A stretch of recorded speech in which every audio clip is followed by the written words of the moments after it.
अगर तुम पहले के जमाने में एनिमे देखते थे तो लोग तुम्हें जज करते थे कि भाई तू इतना बड़ा हो गया तो फिर भी तू कार्टून क्यों देखता है। लेकिन आज की सिचुएशन अगर हम लोग देखें तो एनिमे अब मेन स्ट्रीम में आ चुका है। नॉट ओनली अब लोग एनिमे को देखना पसंद करते हैं, लेकिन अब anime one of the most consume content हो चुका है अर्थ के ऊपर। और ऐसे बहुत सारे फैक्ट्स है जो कि हम लोगों को ये चीज बताती, चाहे वो नेटफ्लिक्स का सर्वे हो या फिर डीमन स्लेयर जैसी मूवी का रिकॉर्ड तोड़ बॉक्स ऑफिस पे पैसा कमाना हो। जापान जो कि लीडिंग प्रोड्यूसर है एनिमे का, वो दुनिया को बताता है कि कैसे एक एनिमेशन से भी हम लोग कितना ज्यादा पैसा कमा सकते हैं और ये एक तरह की सॉफ्ट पावर है। एक सर्वे के हिसाब से जितने भी लोग जापान जाते हैं वो कहीं ना कहीं एनिमे से रिलेटेड होते हैं या फिर एनिमे इन्फ्लुएंस्ड रहते हैं। सो इस चीज से हमें ये समझ में आता है कि एनिमे ना ही जापान को बस उसके शोज, सीरीज और मूवीज से पैसा दे रहा है और मांगा से पैसा दे रहा है, बल्कि वो टूरिज्म में भी बहुत ही ज्यादा कंट्रीब्यूट कर रहा है जापान के। और इस चीज को हमारे पड़ोसी देश यानी चाइना ने बहुत ही अच्छे से ऑब्जर्व किया और अब चाइना भी एनिमेशन इंडस्ट्री में अपना एक बड़ा शेयर चाहता है और इस चीज को पाने के लिए वो भी अपना हाथ पैर मारना शुरू कर दिया है। और चाइना यहाँ पे बस कम्पीट करने नहीं आए वो, बल्कि एनिमेशन इंडस्ट्री में डोमिनेट करने आए हैं। चाइना की एक एनिमेटेड मूवी आई थी नीरजा और उसने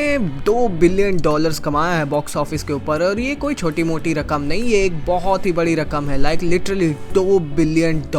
उनके 2 शोज को अगर हम लोग एग्जाम्पल पे तौर पे लें तो यानी कि लॉर्ड ऑफ द मिस्ट्रीज और to be hero x, they have phenomenal animation. China के ये नहीं कि हम लोग कंपटीशन के लिए कुछ भी कूड़ा बना के हम लोग अपनी ऑडियंस को दे देंगे और वो लोग देख लेंगे। They are actually creating amazing art work जो कि एनिमेशन की बाउंड्रीज को कुछ अलग ही लेवल पे जाके पुश कर रही हैं। लाइक लिटरली अगर तुमने लॉर्ड ऑफ द मिस्ट्रीज या भी टू बी हीरो एक्स, इन दोनों में से कोई सा भी एनिमे देखा होगा तो तुम देख सकते हो कि इनकी जो एनिमेशन स्टाइल है, they are beautiful, gorgeous, aesthetic, और जितना भी वर्ड मैं यहाँ पे बोलूँ वो कम है। और मुद्दे की बात तो ये है कि तुम्हें जैसे पता होगा कि चाइना एक ऐसा देश है जो एक जगह जाके रुकने नहीं वाला है, वो और भी इस बाउंड्रीज को पुश करने वाला है, वो कुछ और नई चीज डिस्कवर करने वाला, एक नया आर्ट स्टाइल बनाने वाला, एक नई स्टोरी टेलिंग और एक नया एनिमे बनाएगा। बाय द वे, जैसे जापानीज एनिमेशन को हम लोग एनिमे बोलते हैं, वैसे चाइनीज एनिमेशन को हम लोग डोंगुआ बोलते हैं। चलो हम लोगों ने जापान और चाइना की तो बहुत बात कर ली, चलो हम लोग अपने देश यानी इंडिया के बारे में बात करते हैं। और जब हम लोग अपने देश के बारे में बात करते हैं एनिमेशन वाले कैटेगरी में, तो हम लोग को ये रियलाइज होता है कि हम लोग मोटू पतलू, छोटा भीम से तो आगे बढ़ ही नहीं रहे हैं। नॉट ओनली मुझे इस चीज का बहुत ज्यादा बुरा लगता है कि आजकल की जनरेशन को हमारे कैसे अजीबोगरीब शोज देखने को मिल रहे हैं, ना उनका कोई कॉन्सेप्ट है, ना कोई आइडियोलॉजी है, ना कोई मोटिवेशन है और ना ही कोई इंस्पिरेशन और लर्निंग है। लेकिन सडनली हमारे इंडियन एनिमेशन इंडस्ट्री में एक बॉम्ब सा ड्रॉप होता है और इस बॉम्ब का नाम था महाअवतार नरसिम्हा।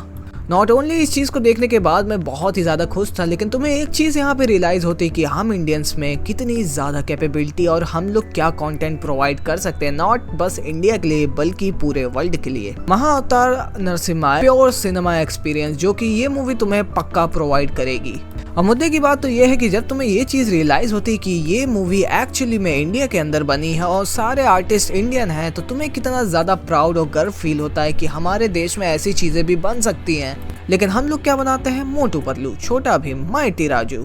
लेकिन हाँ, इस मूवी को देखने के बाद इंडिया में सबको एक चीज़ तो रियलाइज़ होती है कि हाँ, animation is the next big thing जो कि इंडिया के अंदर बहुत ही ज़्यादा बड़ी होने वाली है। और ये तो बस शुरुआत है। सितंबर के अंदर एनिमे इंडस्ट्री से 2 बड़ी मूवीज आने वाली हैं, डीमन स्लेयर की इन्फिनिटी कासल मूवी और चेनसो मैन की रेज़ आर्क मूवी। और जब ये दोनों मूवी थिएटर्स के अंदर अंधा पैसा कमाएंगी तो पूरे इंडिया को और पूरे बॉलीवुड या फिर पूरे इंडियन इंडस्ट्री को ये चीज़ समझ में आ जाएगा कि एनिमेशन में कितना ज़्यादा पोटेंशियल है और कितना ज़्यादा पैसा है। और तुम्हें पता ही है, जहाँ पे पैसा है वहाँ पे इंसान जाएगा ज़रूर, क्योंकि महाअवतार नरसिम्हा मूवी ने 100 करोड़ से ऊपर कमा लिया। मेरे ख्याल से ये पहली इंडियन एनिमेशन मूवी है जिसने 100 करोड़ से ऊपर कमाया है। नॉट ओनली इस मूवी ने एक बेंचमार्क सेट कर दिया, लेकिन जो इसकी मूवी में आसपास जो कंपटीशन चल रही थी करंटली थिएटर्स में, उन पे ये डोमिनेट भी की है।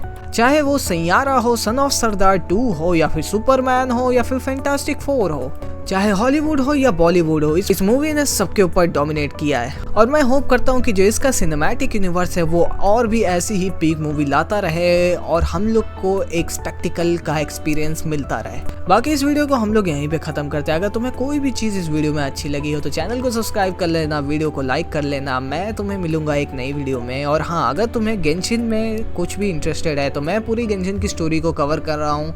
अगर तुम्हें उसको जानना है तो तुम मेरी ये वाली प्लेलिस्ट देख सकते हो। तब तक के लिए बाय बाय।